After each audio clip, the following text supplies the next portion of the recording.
कहते हैं आयत की परिमाप। क्या कहते हैं? आयत की परिमाप। यहाँ देखना, तो रेक्टेंगल पहले समझ लेना, अभी रेक्टेंगल में आपको फिगर समझा दूंगा।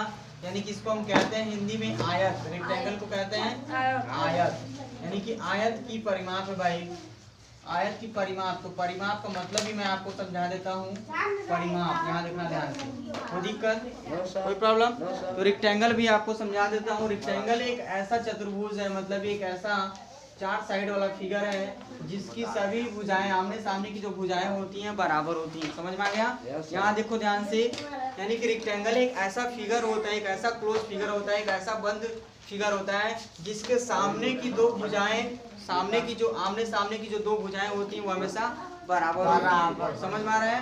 यानी कि ये ऊपर वाली जो साइड है इसकी लंबाई इसके बराबर होती है, इसकी जो लंबाई होती है इसके बराबर होती है। इसकी सबसे बड़ी खासियत तो ये होती है। आयत के साथ साथ आपको ये भी बताया जाएगा, यानी कि मान लो इसमें कोई साइड मैंने लिख दिया, इसका नाम दिया ए, यहाँ लिख दिया बी, फिर यहाँ लिख दिया सी, फिर यहाँ लिख दिया डी। यानी इसमें जो होता है, यहाँ देखना, लेंथ ऑफ एडी की जो वैल्यू होती है लेंथ ऑफ बीसी के बराबर होती है। मतलब इसकी लंबाई इसके लंबाई के बराबर होती है। कोई दिक्कत, कोई प्रॉब्लम? यानी कि हमारे पास देख लो, यानी कि हम कह सकते हैं एडी की जो लंबाई है वो बराबर है किसके? बीसी के। यहाँ तक कंफर्म हो गया? कोई दिक्कत, कोई प्रॉब्लम? दूसरी बात, जो ये एबी की लंबाई है इसके सामने वाला क्या है? डीसी के बराबर होता है। अब यहाँ लिख देंगे, जो हमारे पास एबी की लंबाई होती है वो किसके बराबर होती है? डीसी के बराबर होती है। यहाँ तक कंफर्म हुआ? कोई दिक्कत? तो हम लंबाई को हम कहते हैं लेंथ। क्या कहते हैं? लेंथ। लेंथ होता है LENGTH। लेंथ को कहते हैं लंबाई। लेंथ को हम स्मॉल l से प्रदर्शित करते हैं। कोई दिक्कत? और ब्रेथ को हम क्या कहते हैं? चौड़ाई। ब्रेथ मतलब होता है चौड़ाई, BREATH होता है। ब्रेथ का मतलब होता है स्मॉल बी। समझ में आ गया? मान लेते हैं कि यह चौड़ाई है, तो इसको हमने क्या किया? स्मॉल बी से प्रदर्शित कर दिया, यानी कि ये इसकी चौड़ाई यहाँ से लेकर ये स्मॉल बी है। कोई दिक्कत, कोई प्रॉब्लम? मान लो ये क्या है? लंबाई। ये क्या है? लेंथ है। ये यहाँ तक क्या है भाई? स्मॉल या लेंथ है। कोई दिक्कत, कोई प्रॉब्लम? फिर यहाँ पे आ जाओ, ये भी क्या है? हमारा एक चौड़ाई है, यहाँ से लेकर के यहाँ तक। कोई दिक्कत, कोई प्रॉब्लम? फिर ये भी क्या है? हमारा ये लेंथ है, ये ले लिया, यहाँ से लेकर के यहाँ तक ये लेंथ है। कोई दिक्कत?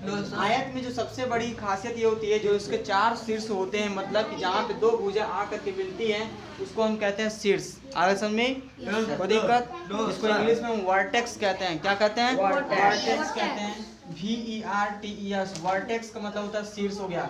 जहाँ पे दो भुजाएं आकर के मिलती हैं उसी को हम कहते हैं शीर्ष। आगे समझ में? शीर्ष हो गया। यहाँ देखना ध्यान से, वर्टेक्स, यानी कि यहाँ पे ये भुजा और ये भुजा मिला, इसको कहेंगे वर्टेक्स। प्रत्येक वर्टेक्स पे जो बनने वाला एंगल होता है 90 अंश का होता है, समकोण होता है। समझ में आ गया? कोई दिक्कत? ये सबसे बड़ी बात होती है, यानी कि किसका? आयत का, रेक्टेंगल का, जिसको हम इंग्लिश में कहते हैं रेक्टेंगल। यानी कि जो इसमें बनने वाला कोण होता है क्या होता है? ये 90 डिग्री होता है। कोई दिक्कत? आयत की एक और जो सबसे बड़ी खासियत ये है, यानी कि हम यहाँ से कह सकते हैं, दूसरी बात है, एंगल A इक्वल टू होता है एंगल B इक्वल टू होता है एंगल C इक्वल टू होता है एंगल D। बराबर कितना होना चाहिए? सब क्या होना चाहिए? 90 अंश का होना चाहिए। कोई दिक्कत? 90 डिग्री का होना चाहिए, मतलब कि राइट एंगल होता है। आगे समझ में? कोई दिक्कत?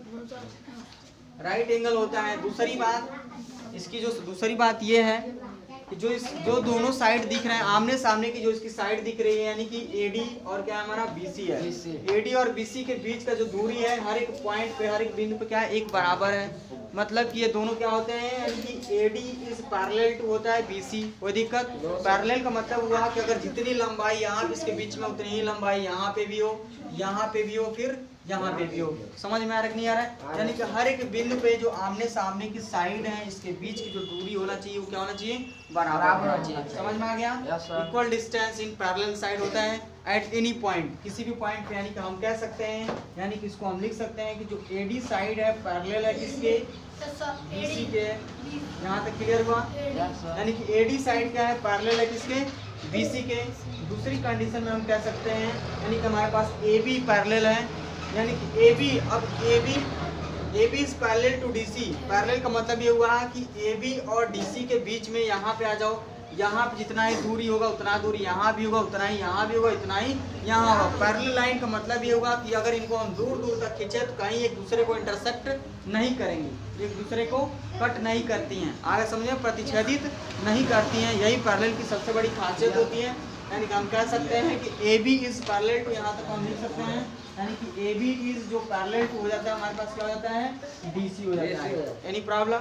यानी कि अबाउट रेक्टेंगल का पहला स्टार, दूसरा स्टार, यानी कि देखो ये रेक्टेंगल के बारे में मैंने लिख दिया, ये क्या है हमारा थर्ड स्टार। यहाँ तक कोई दिक्कत, कोई प्रॉब्लम?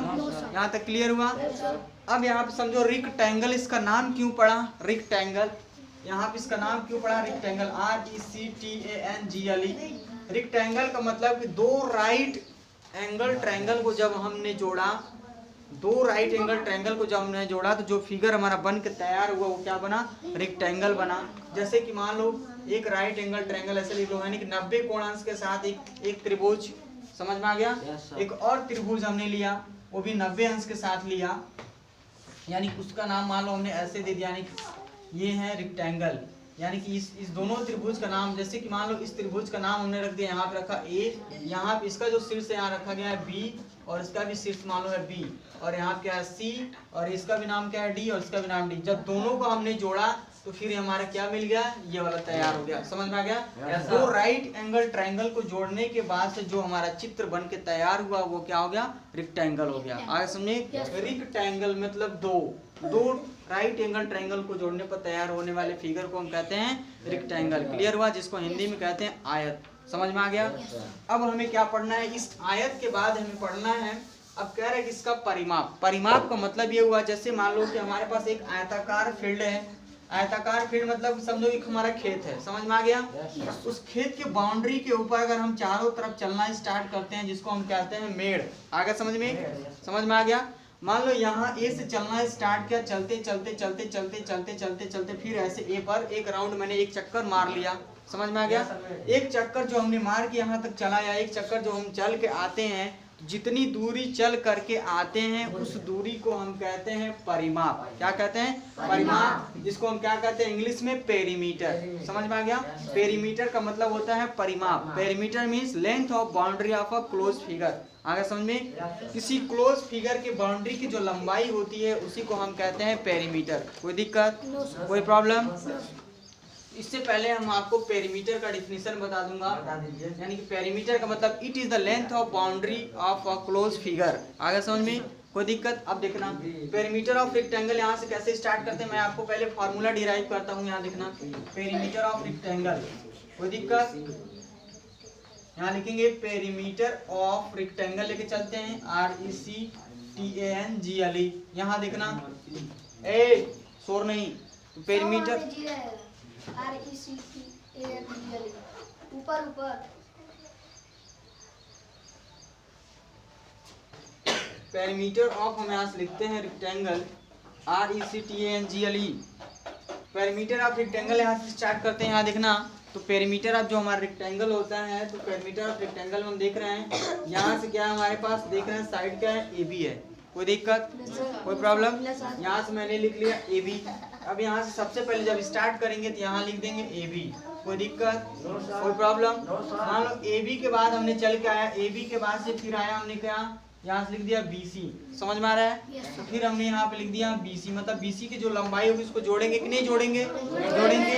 अब BC के बाद हमने आ गया CD। समझ में आ रहा है? तो मान लो हमने लिख लिया प्लस, क्या लिख दिया CD। कोई दिक्कत, कोई प्रॉब्लम?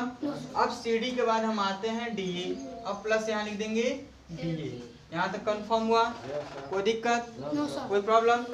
अब यहाँ से हमें क्या करना है, अब इसके बाद से अब देख रहे हैं AB जो लंबाई है, यदि मान लेते AB की लंबाई हमने कहा स्मॉल l। समझ में आ रहा है कि नहीं आ रहा है? AB के जगह पर हम रखेंगे स्मॉल l, यहाँ रख दिया स्मॉल l प्लस, अब देख रहे हैं BC क्या चौड़ाई और breadth, breadth B for breadth है ना, तो स्मॉल b रखेंगे, यहाँ रख दिया हमने स्मॉल b। अब इसके बाद हम देख रहे हैं CD जो मैंने चल के आया स्मॉल l ही है। समझ में आ रहा है कि नहीं आ रहा है? यहाँ लिख दिया हमने स्मॉल l प्लस, अब DA में भी हमने क्या किया स्मॉल b। यहाँ तक क्लियर हुआ? कोई दिक्कत? अब देख रहे हैं कि हमारे पास क्या है, 2l दिख रहा है, 2b दिख रहा है। अब इसको हम क्या करेंगे, जिस तरीके से हम बीजगणित के सॉल्यूशन को सिंप्लीफाई करते हैं, जोड़ते हैं, ठीक उसी तरीके से जोड़ेंगे। अब एल एल को एक पास कर देंगे, यानी कि यहाँ कर देंगे यल प्लस यल, यानी कि दोनों यल एक पास हो गया। अब क्या मेरे पास बच रहा है बी और बी बचा है, बी प्लस बच गया बी। तो अभी दो जगह रखने से अच्छा है एक जगह रख दो ना, दो जगह रखेंगे तो उससे दिक्कत होगा। दो जगह क्यों फंसाए भाई, एक जगह यल है, एक जगह यल है, मतलब कितना हो जाएगा 2 यल, कोई दिक्कत। ये प्लस कितना हो जाएगा हमारे पास, लिख देंगे 2b। यहाँ तक क्लियर हो गया, कोई दिक्कत। हम देख रहे हैं कि 2 इसमें भी है 2 इसमें भी है, समझ में आ गया कि नहीं आ गया।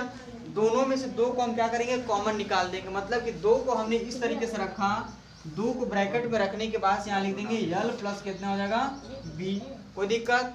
यानी कि इस 2 से अगर हम यल में गुणा करें तब भी 2l होगा, इस 2 से b में गुणा करें तब भी क्या होगा 2b होगा। यहाँ तक क्लियर हुआ कि नहीं हुआ, कोई दिक्कत। यानी कि इसको हम कह सकते हैं 2 is multiply by in bracket L plus b, जिसको लिखा जाता है लास्ट में लिख देंगे देयरफॉर रेक्टेंगल का ये फार्मूला हमारा डिराइव कर दिया। यहाँ लिखेंगे रेक्टेंगल पेरीमीटर ऑफ रेक्टेंगल, यहाँ लिखेंगे perimeter of rectangle is equal to perimeter of rectangle RECTANGLE है, perimeter of rectangle is equal to जगह 2 is multiply by L plus b। यहाँ तक क्लियर हुआ कि नहीं हुआ, कोई दिक्कत कोई प्रॉब्लम। ये हमारा क्या है आयत का परिमाप का फार्मूला बना, समझ में आ रहा है कि नहीं आ रहा है, जिसको हिंदी में कहते हैं आयत की परिमाप बराबर 2 गुणे ब्रैकेट में लंबाई धन चौड़ाई, कोई दिक्कत कोई प्रॉब्लम। यहाँ तक बना। अब यहाँ से लिखेंगे आयत की परिमाप बराबर, आयत की परिमाप बराबर इसको लिखा जाता है 2 गुणे ब्रैकेट में जाएगा लंबाई, यहाँ हो जाएगा हमारे पास लंबाई धन क्या हो जाएगा हमारे पास चौड़ाई। यहाँ तक क्लियर हुआ, कोई दिक्कत कोई प्रॉब्लम। यहाँ तक लिख दिया, यानी कि ये हमारा क्या हुआ हिंदी मीडियम वाले बच्चे ऐसे लिखते हैं, कोई दिक्कत कोई प्रॉब्लम। यहाँ तक कर दिया। Rectangle of a rectangle whose length मैंने लिख दिया whose length of। अब क्वेश्चन को क्या करेंगे यहाँ से सॉल्व करते हैं। देखना क्वेश्चन को पहले ध्यान से पढ़ेंगे, बार बार पढ़ेंगे। कह रहा है question find the perimeter of a rectangle whose length of 20 metre and breadth of 10 centimetre. कह रहा है उस पेरीमीटर का परिमाप ज्ञात कीजिए जिसकी लंबाई क्या है 20 मीटर है, चौड़ाई क्या है 10 मीटर है। आगे समझ में। तो सबसे पहले क्या करेंगे, फर्स्ट ऑफ ऑल हम क्या करेंगे एक फिगर को हम ड्रॉ करेंगे, रेक्टेंगल मतलब आयत बनाएंगे। आयत बनाने के बाद हम क्या करेंगे इस आयत में सबसे पहले क्या करेंगे लंबाई और चौड़ाई बनाएंगे। तो सबसे पहले कह रहा है कि इसकी जो लंबाई है लेंथ है, लेंथ ऑफ रेक्टेंगल क्या है हमारे पास, यानी कह रहा है whose length of 20 metre and breadth of 10 metre. यहाँ लिख दिया मैंने 20 मीटर, यहाँ तक लिख दिया जो इसकी क्या है लंबाई है, और चौड़ाई कितना है 10 मीटर है। कोई दिक्कत कोई प्रॉब्लम। एक चीज ध्यान दे लेना, इसको 2 तरीके से सॉल्व किया जा सकता है। पहले इसको हम फार्मूले पे बताएंगे, समझ में आ रहा है कि नहीं आ रहा है। रेक्टेंगल में जितनी लंबाई ये है उतनी ही लंबाई ये भी होती है, समझ में आ रहा है, क्योंकि अभी नीचे में पढ़ाया था जितनी लंबाई ये वाला जो साइड है उतना ही इसका भी होता है, समझ में आ गया। यानी कि आमने सामने की जो साइड होती है बराबर लेंथ में होती है, उसकी भुजा क्या होती है बराबर होती है, समझ में आ गया कि नहीं आ गया। अब इसकी पेरीमीटर बताना है, तो पेरीमीटर को सॉल्व करने से पहले हम क्या करेंगे, सबसे पहले इसका हम लेंथ लिखेंगे, लेंथ ऑफ रेक्टेंगल लिखेंगे, समझ में आ गया। क्या लिखेंगे फ्रॉम अबाउट द गिवन है, देखना लिख दिया length of rectangle, length of rectangle यहाँ लिखेंगे RECTANGLE। रेक्टेंगल स्मॉल एल की जो वैल्यू है इसमें देख रहे हैं क्वेश्चन में क्या हो जाएगा हमारे पास 20 मीटर दिख रहा है, कितना दिख रहा है यहाँ लिख देंगे 20 मीटर। यहाँ तक कंफर्म हुआ, यानी कि ये अब यहाँ से लिख देंगे ब्रेथ ऑफ, यहाँ से लिखेंगे BREADTH। अब क्या हो जाएगा ब्रेथ ऑफ रेक्टेंगल यानी कि चौड़ाई लिखेंगे, ब्रेथ ऑफ रेक्टेंगल में क्या हो जाएगा RECTANGLE। तो ब्रेथ ऑफ रेक्टेंगल में यानी कि लिख देंगे स्मॉल b, तो स्मॉल b बराबर कितना हो जाएगा हमारे पास 10 मीटर। यहाँ तक क्लियर हुआ। ये क्वेश्चन क्या दिख रहा है, यहाँ लिख देंगे given from about the question. ये क्या है भाई गिवन है, क्या है गिवन, यहाँ लिख दिया given from about the question, लिख दिया फ्रॉम अबाउट द क्वेश्चन। कोई दिक्कत कोई problem, from about the question हो गया। यहाँ तक क्लियर हुआ ना। अब यहाँ से करना है, अब यहाँ से लिख देंगे नाउ लिखने के बाद से हम क्या करेंगे फार्मूला लिखेंगे। अब लिखेंगे कि पेरीमीटर ऑफ रेक्टेंगल लिखेंगे, यहाँ पे यहाँ लिख दिया जाएगा पेरीमीटर ऑफ रेक्टेंगल METER यहाँ से लिख देंगे। पेरीमीटर ऑफ रेक्टेंगल यहाँ लिख देंगे RECTANGLE। तो पेरीमीटर ऑफ रेक्टेंगल क्या था, 2 is multiply by in bracket क्या था L+B था ना, यही फार्मूला था। यानी कि ब्रेथ को हमने कहा स्मॉल l बराबर लेंथ हो गया, स्मॉल b बराबर ब्रेथ हो गया। स्मॉल l की वैल्यू यहाँ हम पुट करेंगे 2 इज मल्टीप्लाई बाई यानी कि l बराबर कितना हमारे पास 20 मीटर है, यहाँ लिख देंगे 20 मीटर प्लस b बराबर कितना हमारे पास 10 मीटर है, यहाँ लिख देंगे 10 मीटर। Any problem? अब क्या करेंगे, इस ब्रैकेट में इन दोनों को जोड़ देंगे। समझ में आ रहा है कि नहीं आ रहा है? कोई दिक्कत? यानी कि अब हमारे पास कितना हो जाएगा 2 इज मल्टीप्लाई बाई यहाँ तक हमने लिख दिया 30 मीटर। कोई दिक्कत? No problem. 32 या कितना हो जाएगा 60। यानी कि मेरे पास 2 इज मल्टीप्लाई बाई क्या कर देंगे 30 मीटर। यानी कि नेक्स्ट लाइन से हमारा जो रिजल्ट आ जाएगा यहाँ पे जाएगा हमारे पास 60 मीटर। तो यहाँ से लिख देंगे perimeter of rectangle will be 60 metre. आ गया समझ में? कोई दिक्कत? इसका रिजल्ट लिखा जाएगा perimeter of rectangle, perimeter of rectangle यहाँ लिख देंगे of rectangle, perimeter of rectangle will be क्या हो जाएगा यहाँ पे, रेक्टेंगल विल बी 60 मीटर। यहाँ तक क्लियर हो गया? इसको स्मॉल r बना लो। यहाँ तक कंफर्म हुआ कि नहीं हुआ? इस तरह देखना, जब भी पेरीमीटर निकालेंगे तो इस चीज़ का ध्यान देना कि जो हमारे पास इसकी साइड दी जाती है, साइड की जो लेंथ है यानी कि उस लेंथ का जो मेजरमेंट यूनिट होता है वो हमेशा सेम होना चाहिए। कहने का मतलब यह मीटर है तो यह भी मीटर होना चाहिए। लंबाई और चौड़ाई दोनों की यूनिट क्या होना चाहिए, सेम होना चाहिए। मान लो 1 मीटर हो गया, एक क्या हो गया सेंटीमीटर हो गया, वहाँ पे दिक्कत हो जाएगा। मीटर और सेंटीमीटर को डायरेक्ट हम कैलकुलेशन नहीं कर सकते, या तो मीटर वाले को हम सेंटीमीटर में बदल दें या तो सेंटीमीटर वाले को मीटर में बदल दें। मतलब किसी एक यूनिट में दोनों को बदलने के बाद से ही सॉल्व करना पड़ेगा। समझ में आया? नहीं तो तुरंत क्या हो जाएगा, गलत हो जाएगा। दूसरा तरीका ये हमें सॉल्व करने का, यहाँ देखना दूसरा तरीका मैं अभी बताता हूँ इसको कैसे सॉल्व करना है। दूसरा तरीका, ठीक, पेरीमीटर ऑफ रेक्टेंगल को दूसरा तरीका है सॉल्व करने का। कैसे इसका दूसरा तरीका हम सॉल्व करते हैं? दूसरा तरीका जो सॉल्व करने वाला है, जैसे मान लो इसको जब सॉल्व करेंगे तो यहाँ लिख देंगे पेरीमीटर ऑफ रेक्टेंगल। तो हम देखते हैं रेक्टेंगल में क्या होती है, जो आमने सामने की जो साइड होती है, प्रश्न के अनुसार कह रहा है कि लंबाई क्या है 20 मीटर है और चौड़ाई क्या है 10 मीटर है। जो इसके पहले सॉल्व हुआ तो वही क्वेश्चन हम दूसरा तरीका बता रहे हैं सॉल्व करने के लिए। देखना, अगर ये 20 मीटर है तो यह भी 20 मीटर एकदम होगा अगर यह रेक्टेंगल है तो। समझ में आ गया? इसका मतलब यह भी क्या हो गया 20 मीटर। यहाँ तक कंफर्म हो गया? ये साइड है यानी कि अगर ये 10 मीटर है तो ये भी क्या होगा 10 मीटर होगा। यहाँ पे लिख लिया, इसको भी लिख दिया 10 मीटर। यहाँ तक कंफर्म हो गया? कोई दिक्कत? कोई प्रॉब्लम? अब देखना ध्यान से, यानी कि ये यहाँ तक पता चल गया ना। यानी कि हम क्या करेंगे, तुरंत इस रेक्टेंगल का नाम रख देंगे। यहाँ पे ये हो जाएगा रेक्टेंगल A, यहाँ रख दिया B, फिर यहाँ रख दिया C, फिर यहाँ हो गया हमारा D। यहाँ तक क्लियर हुआ ना? अब यहाँ से रखेंगे तो अब यहाँ से लिखेंगे पेरीमीटर ऑफ रेक्टेंगल का मतलब इसके बाउंड्री की लंबाई पूछ रहा है। समझ में आ रहा है? अब यहाँ लिख देंगे पेरीमीटर ऑफ रेक्टेंगल, वही क्वेश्चन है पेरीमीटर ऑफ रेक्टेंगल। यहाँ लिख देंगे पेरीमीटर ऑफ रेक्टेंगल। रेक्टेंगल कौन सा रेक्टेंगल है, ABCD है ना, तो पेरीमीटर ऑफ रेक्टेंगल लिख देंगे ABCD इक्वल टू, यहाँ से लिखेंगे पहले हम चलते हैं AB, क्या चलेंगे AB डिस्टेंस लिख देंगे AB प्लस क्या है AB के बाद हमने क्या चला BC, यहाँ लिख देंगे BC प्लस क्या चला हमने CD, यहाँ लिख देंगे CD और प्लस क्या चला हमने यहाँ से लेके चला DA, यहाँ लिख देंगे हम DA। यानी कि इसको हम लिख देते हैं, यहाँ पे लिख देंगे DA, यानी कि ये हमारा हो जाएगा DA। यहाँ तक कंफर्म हो गया? यानी कि ये DA है, यानी कि ये 10 मीटर हम यहाँ लिख देते हैं, यानी कि 10 मीटर यहाँ लिख देता हूँ, ये भी हो गया 10 मीटर। यहाँ तक कंफर्म हो गया? अब यहाँ देखना, अब यहाँ से इसकी वैल्यू हम पुट कर देंगे। समझ में आ रहा है कि नहीं आ रहा है? तो सबसे पहले जब वैल्यू पुट करेंगे तो हम देख रहे हैं AB बराबर कितना है 20 मीटर है। समझ में आ रहा है कि नहीं आ रहा है?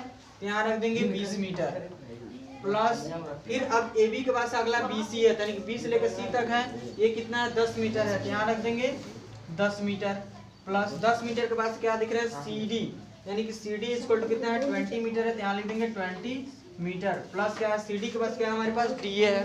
कंफर्म हुआ? तो DA बराबर कितना हो जाएगा हमारे पास 10 मीटर। यहाँ तक क्लियर हुआ? सब में से क्या करेंगे, देख रहे हैं मीटर मीटर मीटर मीटर, तो सब में से क्या करेंगे मीटर को कॉमन ले लेंगे, यहाँ डायरेक्टली लिख देंगे 20 प्लस लिख देंगे 10, यानी कि 20 ये हो जाएगा 10, ये हो जाएगा प्लस कितना हो जाएगा 20 और ये प्लस कितना हो जाएगा 10, और इसको ब्रैकेट में करके हमने क्या किया, मीटर को कॉमन ले लिया। अब इसको जोड़ देंगे, 20 10 30, 30 में 20 जोड़ दो 50, 50 10 कितना हो जाएगा 60, यानी ब्रैकेट में हो जाएगा 60 और यहाँ हो जाएगा मीटर, यानी कि बराबर कितना हो जाएगा 60 मीटर। इस तरीके से यानी कि पेरीमीटर ऑफ रेक्टेंगल विल भी कितना हो जाएगा 60 मीटर। यहाँ लिख देंगे, रिजल्ट हो जाएगा हमारे पास, रिजल्ट हमारे पास हो जाएगा perimeter of rectangle will B, perimeter of rectangle, perimeter of rectangle will B कितना हो जाएगा 60 मीटर। यहाँ तक कंफर्म हो गया, कोई दिक्कत, कोई प्रॉब्लम? इस तरीके से हमने क्या किया, पेरीमीटर ऑफ रेक्टेंगल को